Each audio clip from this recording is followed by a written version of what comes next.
So 28 Years Later is the sequel to 28 Weeks Later and 28 Days Later, with director Danny Boyle and screenwriter Alex Garland returning to this zombie saga. And I do find it very fascinating that, that Danny Boyle returns to this zombie film and actually has like some fresh ideas for where he wants to take it. But even more than that, I think I love the fact that both like Boyle and Garland, like they've grown a lot since 28 Weeks Later.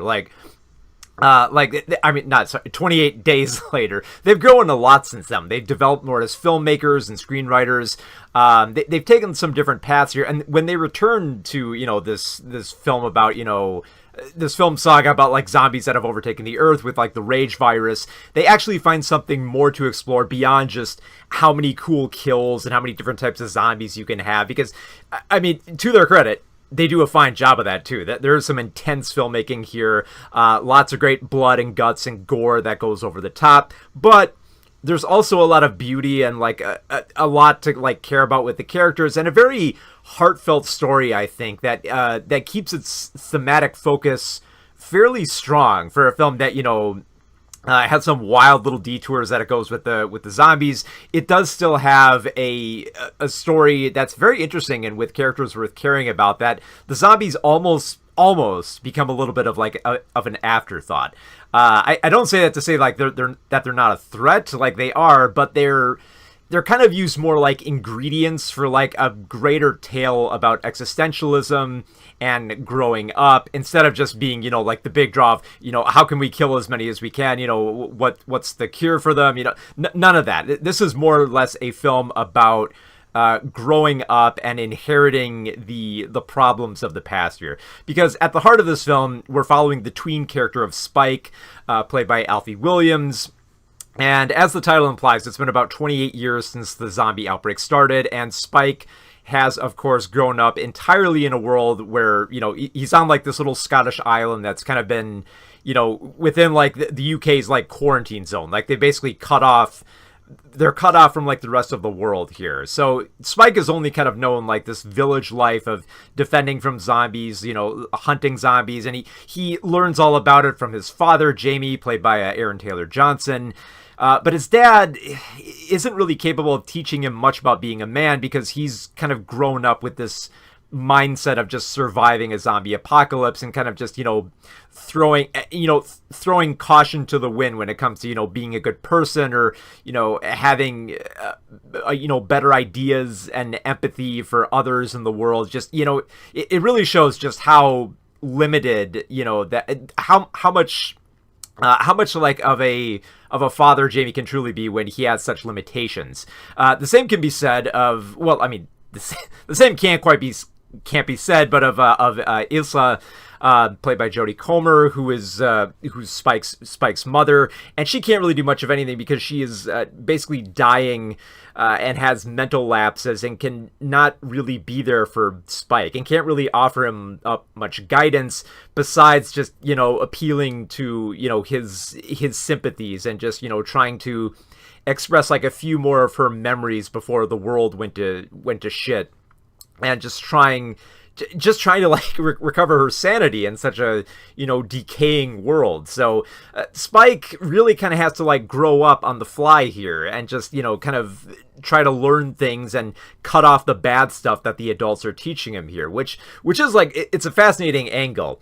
Not to mention the fact that there are other adults that he comes into contact with in his adventures, where he ventures off of the island, and it's kind of like this rite of passage where you have to go off the island, you have to hunt zombies and try to like scrounge for resources. And even though Spike accepts it, he kind of realizes that no, that might not be enough, and I kind of have to be independent. Like I have to do this on my own. Like I can't look to my dad for help. Like I can't look to my mom for help. I just have to try to find a way to survive on my own and try to be a better person and make a better world than what was left for me by these older adults. But also he has these ideas challenged. Like at one point he runs into Eric, a soldier who is from outside the quarantine zone, so he has very much a different modern perception where it kind of reveals like, yeah, even if you didn't live in like this kind of like little village setting, you could still be an asshole. And you could still, like, teach kids the wrong things. And, thankfully, Spike kind of learns that the hard way with how Eric is much more violent and aggressive, and he can't really trust him all that much, despite being a pretty useful ally amid, like, the zombie apocalypse. But the wisest words obviously come from this the mysterious Dr. Kelson, played by Ralph Fiennes. And I think, like, this is probably the most interesting character in the film, just because Fiennes plays this character who has kind of gotten used to the zombie apocalypse, more or less. I think the more accurate description of him might be he's gotten used to the idea of death. So he's kind of learned how to live in the zombie apocalypse and deal with dead bodies and, hordes of the undead in a kind of way where he's kind of grown, like, content with death. And he teaches these lessons to Spike fairly well about how, there are some cases where you might not be able to save somebody even if you try as hard as you can. And when people do die, you have to find a way to deal with it. And mind you, he will say all this while he's, like, basically covered in shit and standing next to, like, this mountain of skulls that he's made. And he's very, like, it's surprising, like, how, like, very thoughtful and gentle he is, but also, like, very comical with, like, how he makes, like, kind of, like, little jokes here and there, like little jokes about Shakespeare, and while also teaching Latin. And it's, I think, like, that character is, like, the perfect embodiment of what makes 28 Years Later such an impressive film, is because it's able to try out so much and it feels like a more complete being of a film rather than just being a simplistic, like, zombie apocalypse survival film. Like I said, to the film's credit, Danny Boyle does a great job with his direction here. The scenes where Spike and his father are hunting the zombies, they're intense. Like, the camera will whip around them and, like, these little bit of, like, 360 shots. There's quick cutting that goes between, like, night vision and people being beheaded, and very fast and quick cuts of, like, they introduce, like, these giant zombies called the Alphas, who are apparently not only bigger and stronger, but also faster, and they can take so many hits and just keep running right after you. Not to mention, they, like, pretty much all the zombies here, because it's been, like, many years since the zombie apocalypse started, none of them have clothes. So all the zombies here are just naked, and of course, they make an obvious joke here that when the Alpha's running around, he's got a giant dick that's swinging around here. Not to mention, like, there's other weirder stuff, like here, like there's a zombie birth from a pregnant zombie, which, a little bit questionable, like how long that woman was carrying the baby, and could, I don't want to get into the specifics of it, but just, like, the sight of it, the fact that Danny Boyle was willing to go there with, like, the weirdness of that scenario, I think is wonderful, because, yeah, like, that stuff is cool and gritty, but then you also have these very, like, lush moments of the cinematography of, like, the beautiful wilderness they showcase here, and then these very emotionally moving moments, especially with, like, Spike's mother, where there's this very touching moment where she recognizes this old monument in the distance, and she briefly loses her mind and thinks back to her father and remembers his specific words about perceptions of time, and how when you look at something that has stood for like decades and centuries, you just think back to how long that's been there and how many people have experienced it. And it's kind of this weirdly transcendent moment amid, trying to outrun zombies and, fighting for your life when people around you are getting decapitated and deceiving you and just not finding yourself being able to trust anybody. So there are quite a few thematic elements explored here, but I do like the fact that it mostly just kind of settles on legacy and death, as trying to, stress how, when you grow up in such a decaying environment, it's hard to find hope, and you kind of just have to, like, manufacture it yourself to try to, find your way into, like, the next stage of your life and try to make the world better. That, you might not be able to inherit everything from your parents. There has to be a moment where you realize, no, they can't teach me everything. I've got to move on. I've got to grow up. So there are some, like, wild tonal shifts in this film, and I think for a lot of people that's probably going to be a little bit of a deal breaker here, especially when you go from, like, the first half of the film being very like very like quickly edited and intensely shot with all the brutality and the action and the violence. And then you get to the second half, and it's kind of, like the zombies are almost kind of like background at this point, to just like focus more specifically on Spike's emotional journey and learning to accept death. That it kind of slows down in the pacing, but I think it's fairly profound in what Boyle and Garland are trying to explore here, and give this film more of a thematic edge instead of just all like the gruesome gore and violence.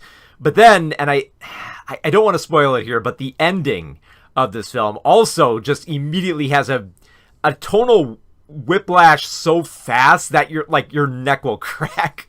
Just because like it goes from like this very like dark and depressing view of how a kid has to move on in the apocalypse, so it kind of like takes a shift from like being like The Road into like almost like the comical aspects of something like Dead Alive, and it just like goes like really quick like that, and you're just like, what is going on?